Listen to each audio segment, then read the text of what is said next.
السلام علیکم. په دې ویډیو کې به زه د اف ایلس په واسطه یو پروګرام جوړ کړم. په هغې پروګرام کې به موږ مثلا د ټیکټونو که هغه د بسونو وي او یا هم د سینما ټیکټونه وي، نو مثلا زه غواړم چې هغې دپاره د قیمتونو یو دغه جوړ کړم د عمر دپاره. هغه خلک یا ماشومان چې د 1 نه تر 3 پورې عمر لري هغه دې فري وي، او 4 نه تر 10 پورې دا 1.5 سل، او د 11 نه تر 15 پورې دا 2.5 او 15 نه چې څوک بره وي هغې 200 روپۍ به د هغې ټیکټ وي. نو د دې لپاره زه راځم د ایج یو وریبل جوړوم. زه ساده صرف یو وریبل جوړوم د ایج دپاره، او بس نور شی نه ورته نه لیکم. په انپوټ کې به موږ دغه ایج اخلو د یوزر څخه، بیا به دلته موږ یو میسج ورته ورکړو enter your age. دوستانو دغه کم ایج چې موږ اخلو دا په سټرینګ کې ده، نو د دې په خاطر چې دا موږ انټیجر ته تبدیل کړو، نو دلته به موږ چې ولیکو چې انټیجر، دا به ټول په قوس کې والو ځکه چې دا یو فنکشن ده. نو اوس راځو ایج هم موږ د کم ایج چې موږ اخلو په سټرینګ کې دا موږ انټیجر ته تبدیل کړ. اوس راځم زه د اف او الزیف په واسطه ورته زه دلته یو څو کنډیشنې ورډ کوم. اول زه ورته لیکم چې اف که چېرته دغه ایج مساوي د څه شي سره شي، دغه ډبل ایکول مساوي معنا ورکړې، دا ایج چې کله مساوي د 0 سره شو نو ته به ما ته ولیکې چې پرنټ. په پرنټ کې به دلته یو میسج به ورته ورکړې چې میسج کې به داسې ولیکو چې enter the correct age. نو دلته به یو میسج موږ ورکړ چې دا موږ ته یو کریکټ ایج څه شی کې ور اضافه کړي. هغې نه بعد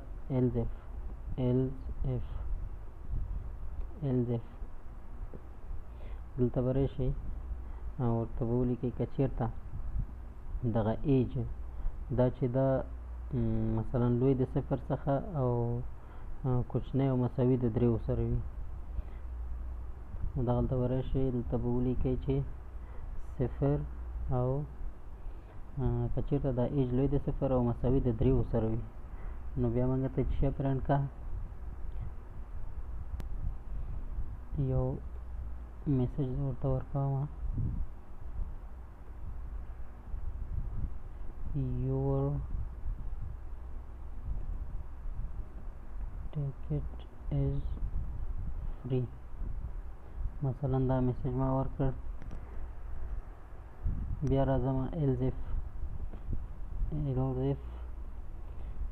که چېرته دا هم صحیح نه وي نو دلته به ولیکئ که چېرته عمر له 3 نه لوی، ایج د 3 نه لوی شي او کوچنی او مساوي د 100 سره شي، کوچنی او مساوي شي د 10 سره. نو د دې پرایس به موږ ورته ولیکو، دلته په پرنټ کې ولیکو چې پرنټ کا ماته یو میسج به ورته ورکړو د ټیکټ قیمت. اوس دلته موږ وضع کوو ورته ټیکټ پرایس از قیمت هر څومره چې وي نو تاسو ورته قیمت ورکئ. بعد هغې نه راشئ دلته الزف بل دغه ته به راشئ کنډیشن ته، ورته به ولیکئ که چېرته دغه ایج چې ده د 10 څخه لوی وي او مساوي کوچنی او مساوي د څه سره وي، کوچنی او مساوي د 15 سره وي. موږ دلته اخیستې دي 15، نو 15 سره به یې کړو. نو د دې دپاره به اوس تاسو بل کنډیشن پرنټ کوئ. پرنټ دلته موږ ورته لیکلی دي چې ټیکټ پرایس چې ده هلته موږ 250 افغانۍ ټاکلی ده، دلته هم 250 لیکو. تر دې وروسته بیا راځو یو بل کنډیشن اخلو. که چېرته دغه عمر له 50 نه ډېر وي، د 80 نه ډېر وي، که چېرته ایج لوی وي د 80 نه، 80 نه خو عمرونه ډېر لوی دي، مثلا کوچنی د 100 نه وي، مثلا 80 یا 100 نه کوچنی وي، کوچنی د 100 نه وي.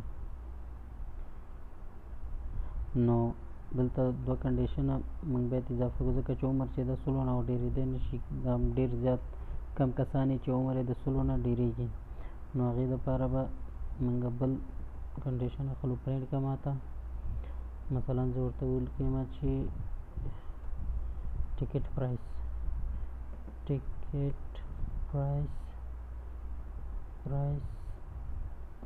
is 200. نو 200 د ټیکټ پرایس شو. که چېرته زه اوس دا پروګرام رن کړم، دا به موږ له یو اشتباه سره مخ کوي. مثلا زه راځم دا پروګرام سیف کوم او رن کوم، دا وګورئ موږ له یو اشتباه سره مخ کوي، ځکه موږ چې دا د اف کنډیشن یو ځل انتخاب کړی، بیا د اف کنډیشن کې هم دا ایلز انتخاب کړی، نو موږ باید چې د ایلز بلاک چې کوم ده دا موږ د اف نه بیل کړو. نو دا به ټول همدغسې تاسو دا بلاکونه به برابروئ، ځکه چې دا پیتان کې ډېره وړه باریکي ده، زموږ کوډ غلطولی شي.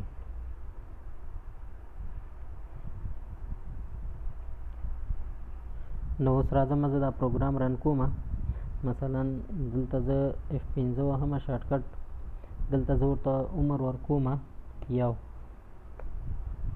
your ticket is free. اوس زه بیا دا پروګرام رن کوم، 11 عمر ورته 11 ټاکم، 11 موږ ورته ویلي وو چې 11 نه پورته تر 80 پورې 250. اوس زه بیا دا پروګرام رن کوم، دلته زه ورته لیکم چې 80 پورې خو 250، 80 نه بره څومره ده 180. نو دا وګورئ 200 کوم کنډیشن چې ما ورته ورکړی همغه کنډیشنو مطابق ماته د ټیکټونو پرایس یا قیمتونه ښیي. نو د دې څخه مطلب زما دا و چې تاسو د اف ایلس په واسطه څو کنډیشنې څنګه کولی شو چې څو کنډیشنې پرنټ کړو او د هغې څخه یو پروګرام جوړ کړئ. نو دا یو وړوکی او کوچنی پروګرام و، نو هیله لرم چې تاسو ته نه یو غټ کنسپټ او مفهوم اخیستی.